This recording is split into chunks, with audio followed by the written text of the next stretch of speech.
Hello guys, তো আজকে এসে পড়লাম Bangabandhu safari sorry Gazipur safari পার্কে। তো আজকে গাজীপুর সাফারি কোন জায়গায় কয় টাকা টিকিট সবই দেখাবো। তো তার জন্য আমাদের ভিডিওটি অবশ্যই দেখেন। তো অলরেডি আমরা 50 টাকা করে টিকিট কেটে ভিতরে ঢুকে গেলাম। এখন ভিতর থেকে ডান পাশের রাস্তা, বাম পাশের রাস্তা। তো আপনারা যদি আপনাদের যে ভিতরে যে পশুপাখিগুলো আছে বা যে রাইডগুলো আছে সবগুলো দেখতে চান, তাহলে আপনাদের সবার আগে এখানে টিকিট কাটতে হবে। তো এখানে আমরা সকাল 9টার দিকে আসছি, তার দিকে অনেক মানুষ। তো এই সিরিয়ালে ধরে আমাদেরকে লাইনে ধরে আর কি আমাদের টিকিট কাটতে হবে। তো 150 টাকা করে টিকিট। তো অলরেডি আমরা অনেকক্ষণ দাঁড়িয়ে থেকে টিকিট কেটে ভিতরে ঢুকে গেলাম। এইখান থেকে আমাদেরকে বাসে উঠতে হবে, যার কারণে আমরা সবাই এখানে হেঁটে গিয়ে লাইন ধরে আসি, কারণ যত আগে লাইন ধরবো তত আগে উঠতে পারবো এবং রাইডগুলো দেখতে পারবো। তো আমাদের পাশে মোট 4টা লাইন। তো ওই সোজাসুজি আমরা যাব সাফারি পার্কের ভিতরে। তো অনেক কষ্টে বাসে উঠে গেলাম যাতে ভিউ পাই, যার কারণে জানালার কাছে বসলাম। তো এখানে বসে এখন আমরা চলে গেলাম সাফারি, আফ্রিকান সাফারি, মানে প্রথম রাইড আর কি। তো এইটার ভেতরে আপনার এই যে সর্বপ্রথম যেটা দেখলাম জিরাফ, একটা জিরাফই শুধু, আরগুলো আছে নাকি জানি না। তারপর হচ্ছে জেব্রা, অনেকগুলো জেব্রা আছে, এইখানে কয়েকটা, সামনে কয়েকটা। এই যে আমাদের বাসের সামনে এসে পড়ছিল একটা। শরীর স্বাস্থ্য খুবই ভালো, যেহেতু গরম যার কারণে আরও খারাপ দেখা যাচ্ছে। শরীরে ময়লা ভরছে, অনেকগুলো আছে এখানে আশপাশে। মোট আমার মনে হয় 40-50টা কম হবে না। সামনে পিছনে যেখানে যে ওইখানে শুধু মানে জেব্রাই। তার একটু সামনে আসলাম, এই জায়গাটা হচ্ছে ওয়েল্ডে বিস্টের জন্য, আফ্রিকান টু যেটা। এখানে ওই যে অনেক দূরে ওয়েল্ডে বিস্ট দেখা যাচ্ছে। ওয়েল্ডে বিস্ট এগুলো অনেকে চিনে, অনেকে চিনে না। তো যাই হোক, এটা অনেক দূরে, যার কারণে আমরা ভিডিওতে ফোকাস করতে পারিনি। তো এখন আমরা আইসা পড়লাম হরিণ সাফারিতে। তো এইটার ভেতরে শুধু হরিণ নাই, মানে আমার মনে হয় এটা মানে মহিষ বা হচ্ছে গরুর মতো দেখা যায়, ওইটাও মনে হয় এক জাতের হরিণ আর কি। তো কাছে যাওয়ার পর দেখে আপনারা চিনতে পারবেন না বা বুঝতে পারবেন আর কি, চিনতে পারবেন না।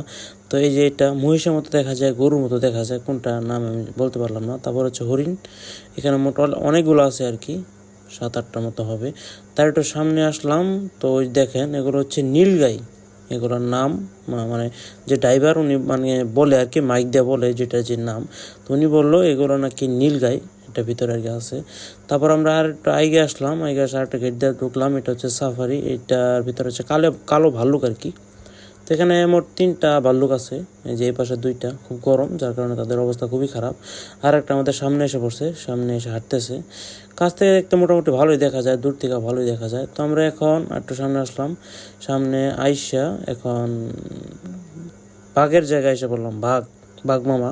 তো এখানে 2টা বাঘ গরমে হাঁপাইতেছে, দেখতে অনেক বড়ই আর কি, আমাদের থেকে অনেক বড় আর কি। অতি সহজে আমাদের যে কাউকে খাইয়ে ফেলতে পারবে। তো আমরা এখন টাইগে যাব, কারণ এখন আরও রাইডগুলো দেখতে হবে। তো এই পাশে এটার বাঘিনী আছে একটা, ওইটাও গরমে ওটার অবস্থা খারাপ। ওইটা একটা বট গাছের নিচে আর কি, সেটার মধ্যে বসে আছে অনেক মানুষ, যার কারণে ভিডিও করতে খুবই কষ্ট হয়েছে ওই যে। তো এখন আইসা পড়লাম রয়্যাল বেঙ্গল টাইগার, বাংলাদেশের জাতীয় প্রাণী, যেটা ওটা দেখার জন্য। তো অনেক কষ্ট পাই গেলাম দেখে, এটা গোসল করতেছে পানিতে। এই যে চুপ করে আছে, কোনো সারা শব্দ নাই। আমার মনে চাইলো যদি বাসের সামনে এসে পড়তো তাহলে ভিডিও করতে বা এটা দেখতে খুবই ভালো লাগতো। তো কোনো কিছু করার নাই, আসলো না। তো এখন আমরা চলে যাব বাইরে। তো 5টা রাইড দেখা শেষ, এখন আমরা বাইরে চলে আসলাম। তো বাইরে এসে আমরা এখানে কিছু খাওয়া দাওয়া করবো। এখানে আমার বড় ভাই, আমার 2 আপু, দুলা ভাই, আব্বু আছে। আমরা সবাই খাওয়া দাওয়া করে এখন চলে আসলাম হচ্ছে ম্যাকার্ট, আর কি কি পাখি আছে পাখিগুলো আর রাইডগুলো দেখার জন্য। তো এখানে মোটামুটি শিকল দিছে যাতে পাখিগুলো না বের হতে পারে। তো এখন আমরা 2টা ডাবল শিকল পার হয়ে এসে বললাম পাখি দেখার জন্য। এখানে বড় বড় টিয়া পাখি, এগুলোর নাম আমি সঠিক বলতে পারলাম না কি। তো যাই হোক, পাখিগুলো মানে অনেক শব্দ করে আর কি, অনেক আওয়াজ করে, ক্যা ক্যা করে। তো অনেকক্ষণ দেখলাম, পাখিগুলো খুবই বড় এবং খুব শরীর দুর্বল হয়ে গেছে, কারণ ভালো খাবার দিতে পারে না বা সব ধরনের খাবার খেতে পারে না। তো এই পাশ দিয়ে আমরা আর 2টা শিকল পার হয়ে এখানে অনেক জাতের টিয়া পাখি আছে, যেগুলো দেখার জন্য আমরা এই পাশে এসে পড়লাম।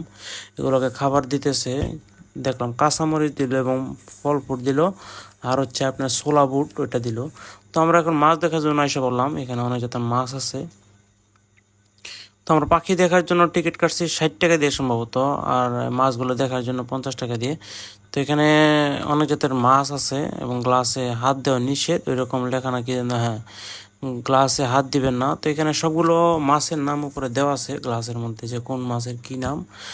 তো এখানে মোটামুটি এই যে এটা তেলাপিয়া মাছ আমার দেখা যাইতেছে এই যে আরো 2 জাতের মাছ, এই যে আমাদের বাংলাদেশের জাতীয় মাছ পাঙ্গাস মাছ, শুধু কালারটা অন্যরকম, ভিন্ন জাতের।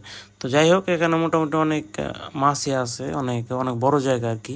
ওই পাশে আরও অনেক রাইড আছে। আমরা এখানে মাছগুলো দেখলাম, এটাতে এই পুঁটি মাছ আমাদের দেখা যাইতেছে। মাছগুলো অনেক কালারফুল, যার কারণে মাছগুলো সুন্দর দেখা যায় এবং চোখ থমকে থাকে, মনে হয় কি কোনো একটা প্লাস্টিক জাতীয় মাছ ওইরকম মনে হয়। তো যাই হোক, আমরা মাছগুলো দেখে এখন অন্য রাইড দেখার জন্য যাব, প্রজাপতি দেখার জন্য যাব।